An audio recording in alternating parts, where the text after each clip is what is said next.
Now, so a cloning vector, it is a DNA molecule which can carry and replicate a foreign gene or DNA fragment inside a host cell, usually bacteria. अब ये जो host cell है वो usually bacteria होती है, और bacteria को हम लोग क्यों पसंद करते हैं वो हमने अभी देखा था पिछली स्लाइड्स में कि उसके बहुत सारे एडवांटेजेस थे, राइट.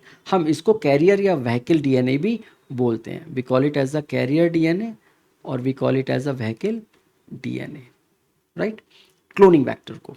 नाउ कुछ फीचर्स होते हैं क्लोनिंग वेक्टर के. अब हर डीएनए क्लोनिंग वेक्टर नहीं बन सकता. क्लोनिंग वेक्टर के कुछ फीचर्स होते हैं, और वो फीचर्स क्या क्या होते हैं. उसके अंदर सबसे बड़ा फीचर है कि उसके अंदर ऑरिजिन ऑफ रेप्लिकेशन होना चाहिए, क्योंकि अगर ऑरिजिन ऑफ रेप्लिकेशन होगा तभी रेप्लिकेशन पॉसिबल है. और अगर हम किसी भी ऑरिजिन ऑफ रेप्लिकेशन को डीएनए के साथ लिंक कर देते हैं तो वो डीएनए भी रेप्लिकेट करना शुरू कर देता है. ये क्वालिटी होती है इस ऑरिजिन ऑफ रेप्लिकेशन साइट की या सीक्वेंस की. तो हर एक क्लोनिंग वेक्टर के अंदर ऑरिजिन ऑफ रेप्लिकेशन तो होना ही चाहिए. देन उसके अंदर सेलेक्टेबल मार्कर जीन्स होते हैं. अब सेलेक्टेबल मार्कर जीन्स का मैंने अभी कुछ टच किया था वहाँ पर, जहाँ एंटीबायोटिक रेजिस्टेंस की मैंने बात करी थी. बेसिकली ये हेल्प करते हैं आइडेंटिफाई करने में सेल्स को जिसके अंदर वेक्टर गया है. अब जब हम क्लोनिंग करते हैं और जब हम इन डीएनए बहुत ही छोटा होता है, माइन्यूट होता है, हम अपनी नेकेड आइज से नहीं देख सकते. तो जब हम एक रिएक्शन लगाते हैं और उस रिएक्शन के अंदर हम क्लोनिंग वेक्टर को, जिसके अंदर हमारा जीन होता है जिसको हम इंसर्ट भी बोलते हैं, वो हम जब साथ में इंक्यूबेट करते हैं तो हम ये मान के चलते हैं कि हमारा जो क्लोनिंग वेक्टर है वो होस्ट के अंदर चला गया है. अब वो होस्ट के अंदर चला गया है या नहीं चला गया है, इसको हमें पता लगाने के लिए हमें कुछ जीन्स, मार्कर जीन्स की ज़रूरत पड़ती है.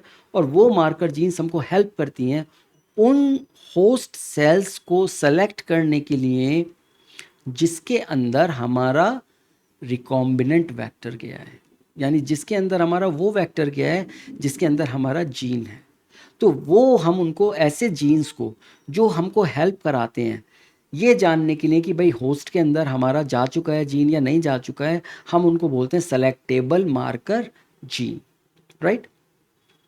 इसका एग्जाम्पल है एंटीबायोटिक रेजिस्टेंस जीन. अब बहुत सारे एंटीबायोटिक रेजिस्टेंस जीन्स हैं, अलग अलग जीन्स अलग अलग एंटीबायोटिक्स के लिए होते हैं. एम्पिसिलिन, कैनामाइसिन, क्लोरोएम्फेनिकॉल, टेट्रासाइक्लिन, ये कुछ एग्जाम्पल्स हैं एंटीबायोटिक्स के जो कि कॉमनली यूज़ होते हैं हमारे एक्सपेरिमेंट्स में, जीन क्लोनिंग एक्सपेरिमेंट्स में. एम्पिसिलिन, कैनामाइसिन, क्लोरोएम्फेनिकॉल और tetracycline, right. Now normal E coli, E coli क्या है? ई कोलाई बैक्टीरिया है, आपको पता है ये बैक्टीरिया होता है, राइट. तो जो हमारा नॉर्मल ई कोलाई होता है इट इज़ नॉट रेजिस्टेंट. ये रेजिस्टेंट नहीं होता किसी भी एंटीबायोटिक जीन, ये एंटीबायोटिक के लिए.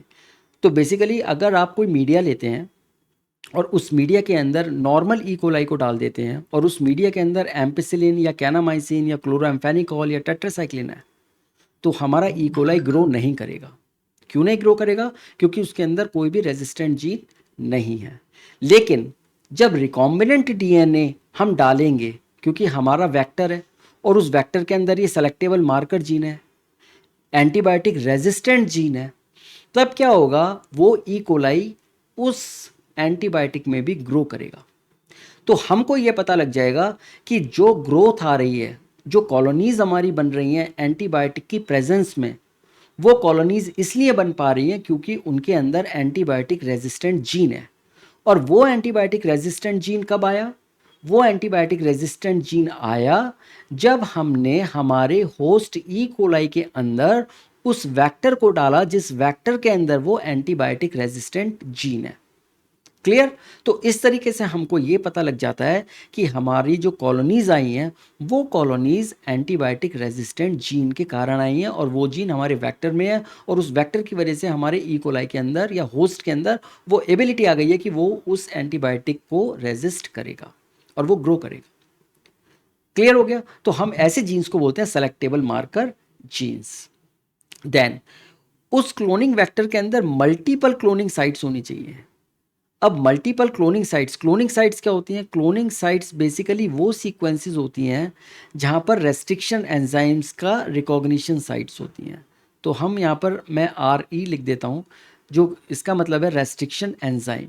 तो बहुत सारे वेक्टर्स होते हैं और हम अभी और आगे देखेंगे जैसे जैसे हमारा डिस्कशन बढ़ रहा है कि किस तरीके से जो वेक्टर्स होते हैं उनके अंदर रेस्ट्रिक्शन एंजाइम की साइट्स होती हैं, वो क्लोनिंग साइट्स होती हैं। और वो क्लोनिंग साइट्स वहाँ पर क्योंकि हम अपने जीन को इंसर्ट कर सकते हैं, अपने जीन को उस जगह पर फिट कर सकते हैं, इसलिए हम उनको बोलते हैं क्लोनिंग साइट्स, क्योंकि वहाँ पर ही क्लोनिंग होती है। आप समझ गए क्लोनिंग साइट का क्या मतलब है? बेसिकली वेक्टर के अंदर कुछ ऐसी सीक्वेंसेस होती हैं जहाँ पर हम कट करके अपना डीएनए, फॉरेन डीएनए को इंसर्ट कर सकते हैं।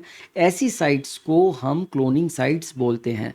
और वो पूरे वेक्टर में कुछ ही जगह होती हैं, वो पूरे वेक्टर में हर जगह पर नहीं होती हैं, कुछ ही जगह पर सेलेक्टिव या कुछ स्पेसिफिक लोकेशंस पर ही होती हैं, इसलिए हम उनको क्लोनिंग साइट्स बोलते हैं।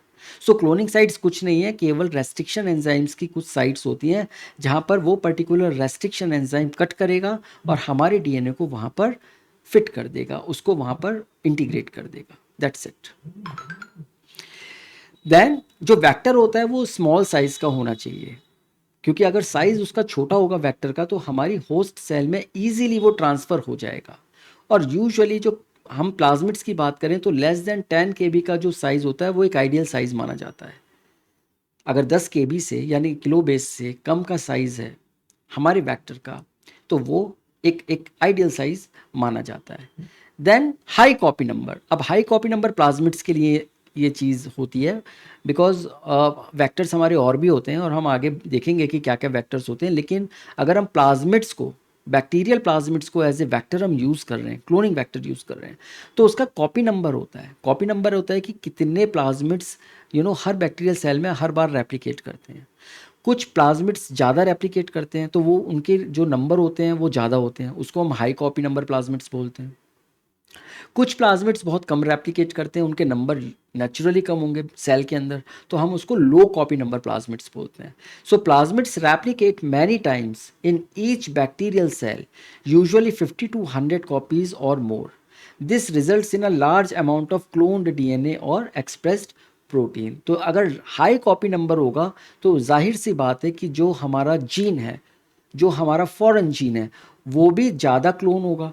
और जब वो ज़्यादा क्लोन होगा तो हमारे पास मल्टीपल और ज़्यादा नंबर ऑफ कॉपीज़ आ जाएंगी, क्लोन्स बनेंगे। तो इसलिए हम प्रेफर करते हैं कि जो हमारा प्लाज्मिड्स में जो वेक्टर हैं वो हाई कॉपी नंबर होने चाहिए।